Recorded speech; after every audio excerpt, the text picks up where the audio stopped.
Nitarudi Njombe, nyumbani kwa baba na mama. Naibu Spika, kuna hoja ya viwanda vya chai. Cha kwanza, chai tuna changamoto, ni global case, ni issue ya dunia, lakini serikali inachukua hatua zipi?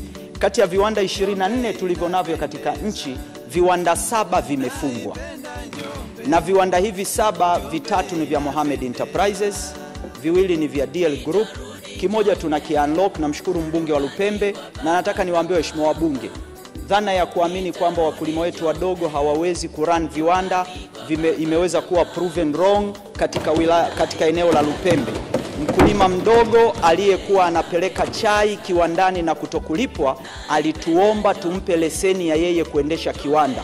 Mwanzo alianza kuchakata chai yake na ya wakulima wadogo wenzie, na alikuwa anaifunga kwenye mifuko ya kilo 50. Leo anafanya proper branding na chai yake inaitwa Chai Imara, na ameshaanza kuuza vizuri, na serikali tutamsupport kurun kiwanda chake vizuri. Tutamlipa do mercantile investment aliyofanya ili aondoke kwenye kile kiwanda kishikiliwe na wakulima wadogo. Njombe inapendeza, nitarudi Njombe, nyumbani kwa baba na mama. Nitarudi Njombe, nyumbani kwa baba na mama.